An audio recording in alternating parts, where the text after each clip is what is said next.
श्रोताओं, अब हम कॉल लगाते हैं श्री प्रदीप कुमार राय जी को।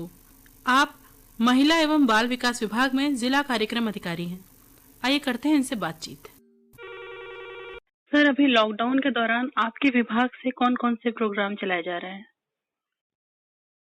लॉकडाउन के दौरान अपने विभाग द्वारा मुख्यतः 4 चीजें चल रही हैं। एक तो डोर टू डोर सर्वे जी। जो भी बाहर से आदमी आ रहे हैं, जो जिले के बाहर से आ रहे हैं, डोर टू डोर सर्वे और उनका हेल्थ स्क्रीनिंग आशा के साथ आंगनवाड़ी कार्यकर्ता कर रही है। सर्दी, खांसी, जुकाम, बुखार और जो बाहर से आ रहे हैं उनको 14 डेज क्वारंटीन में, होम क्वारंटाइन में रहने की मॉनिटरिंग कर रहे हैं जी। ये लॉकडाउन का हुआ। दूसरा, लॉकडाउन के दौरान विभागीय योजनाएं, क्योंकि आंगनवाड़ी केंद्र बंद हैं, इसलिए आंगनवाड़ी केंद्र के बच्चों को रेडी टू ईट, पहले hot cook milk per day SHG बना के देता था जी। अब उसके बदले एसएचजी पर वीक, सप्ताह में एक बार रेडी टू ईट आइटम दे रहा है आंगनवाड़ी कार्यकर्ता को। कार्यकर्ता उसको एक एक बेनिफिशरीज के घर जाके वितरित कर रही हैं। थर्ड, इम्यूनाइजेशन, चूंकि टीकाकरण तो रोका नहीं जा सकता जिसका जब ड्यू है जी।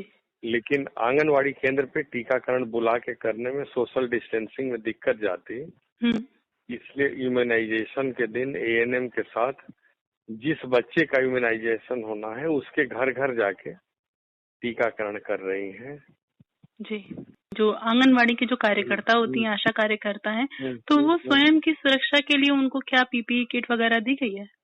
पीपीई किट तो नहीं दी गई है, बट जिले में अपने डिस्ट्रिक्ट मजिस्ट्रेट श्री राठी जी के नेतृत्व में उन आंगनवाड़ी वर्कर को सैनिटाइजर, 3-3, 4-4 मास्क और जो डोर टू डोर सर्वे करने लगी हैं उनके लिए गाउन, कैप जी। और ग्लव्स, ये 3 चीज उन कार्यकर्ता को जो सर्वे में लगी हैं। बाकी मास्क और सैनिटाइजर, वो भी 3-3 मास्क, एक मास्क धोए फिर सैनिटाइज करके, वो पूरे जिले के सभी कार्यकर्ता को दिया गया है जो इसमें लगी है। इस समय कार्यकर्ताएं बहुत ही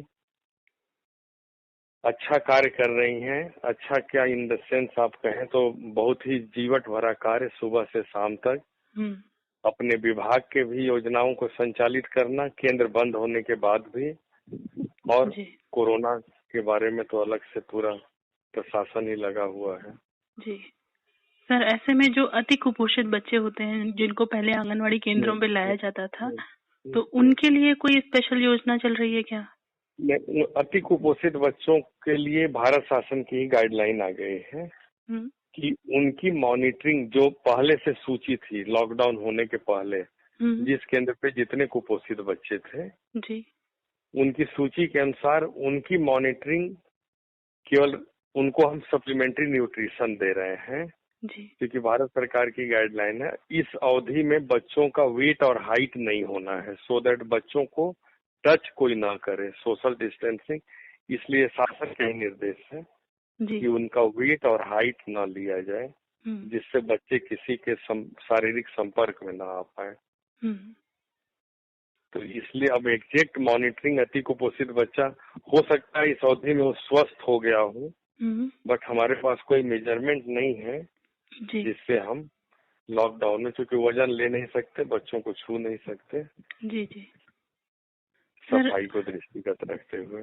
जी, ये साफ सफाई की बात मैं कर रही थी। जो जैसे घरों में जाती हैं आंगनवाड़ी कार्यकर्ता हैं, तो क्या वहाँ पे कोई समझाने का भी कुछ रखा गया, जागरूकता का भी कोई प्रोग्राम है आपकी तरफ से? सबसे जो देखिए, सफाई तो अपनी जगह है, जो होम क्वारंटीन है, बाहर से लोग आए हैं उनके घर के बाहर स्टिकर लगाती है कार्यकर्ता जी, और उनको ही समझाइश नहीं दी जाती, गांव वालों को भी समझाइश दी जाती है कि आप भी इनके संपर्क में ना आए और आप ये 5 चीजें करें जो स्वच्छता की बात है, बार बार हाथ धोएं। उनके आंगनवाड़ी कार्यकर्ताओं द्वारा काफी अच्छा प्रयास किया गया है, गांव गांव में स्लोगन्स भी लिखे गए हैं इसके बारे में कि आप बार बार हाथ धोएं, जब धो के आए तो सैनिटाइज करें, मास्क लगाएं, सोशल डिस्टेंस। तो ये 5-6 चीजें हैं जितनी भी, केवल सफाई ही नहीं, साथ साथ कोरोना से बचाव का भी जी तो पूरी कार्यकर्ताएं कर रही हैं। जी सर, अभी लॉकडाउन के दौरान आप क्या काम करते हैं अपने खाली समय में? बिल्कुल खाली समय नहीं है मैडम। अच्छा। लॉकडाउन में ऑफिस खुले से ज्यादा काम हम लोग कर रहे हैं, 1.5 गुना। पहले तो 10 से 6 का ऑफिस था, अब तो 24 घंटे का काम हम लोग कर रहे हैं। जी। हमें पर्सनली महिला बाल विकास को 3 दायित्व सौंपे हैं कलेक्टर महोदय ने। एक तो जिले में आज के डेट तक 17,000 बाहर के मजदूर अप्रवासी आए हैं जी। तो जितने डेली जिले में एंटर होते हैं जिले के बाहर के लोग, उनकी गूगल शीट में महिला बाल विकास तैयारी उनकी एंट्री करता है, कहाँ से आए हैं, तत्काल स्क्रीनिंग हुई कि नहीं, सर्दी खांसी जुकाम हुआ कि नहीं, अगर है तो वो एंट्री उसमें होती है प्रोजेक्ट वाइज। और जो बाहर से आए वो कितने होम क्वारंटाइन है और कितने इंस्टीट्यूशनलाइज क्वारंटाइन है। क्वारंटाइन 2 तरह के हैं, जो मतलब अपने घरों में रह लेते हैं वो तो ठीक है, और नहीं तो उनको संस्थागत इंस्टीट्यूशनलाइज भी करते हैं, पंचायत में, स्कूल में, डिस्ट्रिक्ट लेवल पे हॉस्टल में। इसके बाद इतने विदेशी आए, सबसे बड़ा काम महिला बाल विकास को यह भी सौंपा गया था, जितने फॉरेनर 15 जनवरी के बाद डीजीसीए से, पासपोर्ट ऑफिस से लिस्ट आई है कि भारत में इतने लोग बाहर से आए जिसमें इतने दमोह के थे जी। तो उनके एड्रेस पे जाके जो विदेश से आए तो स्क्रीनिंग कब हुई, और फॉरेनर के लिए क्वारंटीन डेज 28 डेज रखा गया है। वो 28 दिन तक घर में ही हैं कि नहीं, घर से बाहर तो नहीं निकले जी। और तीसरा, अभी तबलीगी जमात जो एक बाद में आया था सब, कि दमोह के ऐसे कितने लोग जो पिछले 2 माह में निजामुद्दीन एरिया में गए थे, केवल तबलीगी जमात से आशय नहीं है कि तबलीगी जमात में शामिल थे कि नहीं जी। जो निजामुद्दीन एरिया से गुजरे भी थे उनकी भी सूची रेलवे से आ गई है जी, कि कौन कौन आदमी पिछले 2 माह में निजामुद्दीन रेलवे स्टेशन उतरे गए। तो बहुत बड़ा काम है, ऑफिस खुलने से ज्यादा 1.5 गुना ज्यादा काम करना पड़ रहा है। इन शॉर्ट आपको यही बताया जा सकता है जी। सर, ऐसे में क्या जो आंगनवाड़ी कार्यकर्ता हैं उनको कोई भत्ते वगैरह स्पेशल दिए जा रहे हैं, क्योंकि वो बहुत ज्यादा इस समय मेहनत कर रही हैं? बहुत ज्यादा मेहनत कर रही हैं, आंगनवाड़ी और आशा के दम पे ही कोरोना अभियान का निचला सर्वे हो रहा है जी। अब अभी कोई ऐसा रिटर्न में तो नहीं है मैडम। हाँ, ये जरूर है कि उनको कोविड-19 योद्धा घोषित किया है मध्य प्रदेश शासन ने जी ना, जो कि काफी बड़ा सम्मान है। मतलब राजस्व विभाग के साथ साथ आंगनवाड़ी और आशा को भी। और ईश्वर न करे कि किसी के साथ कोई अगर इस दौरान कोई ऐसी स्थिति आती है जी, तो उनको 50 लाख के बीमा के अंतर्गत कवर भी किया गया है जी। सर, आप आकाशवाणी के माध्यम से जनता को कोई संदेश देना चाहेंगे? आकाशवाणी के माध्यम से जनता के लिए मुख्य रूप से 2 संदेश है मैम, कि इस अवधि को जितने भी सफल तरीके से हम लोग इसको और ज्यादा सफल बनाएं, और लॉकडाउन की अवधि को समय पे ना हम आके, ये मेडिकल साइंस चिकित्सक सबके द्वारा बार बार सलाह दी जा रही है कि सावधानी अगले साल भर तक सबको रखनी पड़ेगी। ऐसा नहीं कि 3 तारीख के बाद सब कुछ बिल्कुल स्वतंत्रता के साथ।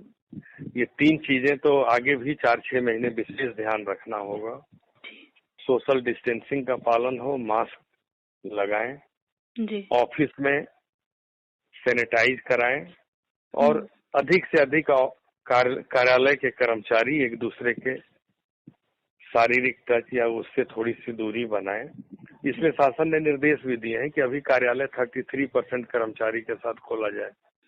अगर मेरे ऑफिस में 10 लोग हैं तो मैं 4 लोगों की ड्यूटी एक दिन लगा रहा हूँ जी, अगले 4 लोगों की दूसरे दिन, पूरे 10 लोग, क्योंकि अभी धीरे धीरे प्रैक्टिस आने में समय लगेगा। और दूसरा संदेश जनता को यह है कि इस अवधि में भी आंगनवाड़ी कार्यकर्ताओं ने जो कार्य किया है उनके कार्य को जरूर सराहा जाए जी। और जो केंद्र के बच्चे, इतने के बावजूद भी एक भी बच्चे हितग्राही छूट न जाए, ये जो भावना के साथ आंगनवाड़ी कार्यकर्ता कार्य कर रही हैं, निश्चित रूप से इसे सम्मान के हकदार हैं। ऐसी परिस्थिति में, जबकि आप खुद सोचें कि क्वारंटीन में घर के लोग भी एक दूसरे से दूरी बना के रह रहे हैं जी। और वैसे में भी आंगनवाड़ी कार्यकर्ता घर घर जाकर, तो बस यही संदेश है, साफ सफाई रखें जी। और जी सर, हम आपको और पूरी आंगनवाड़ी की जो टीम है, आशा कार्यकर्ता है, आपकी जो पूरी टीम है, सभी को आकाशवाणी की तरफ से बहुत बहुत आभार व्यक्त करते हैं। आपका बहुत बहुत धन्यवाद। बहुत धन्यवाद। धन्यवाद सर।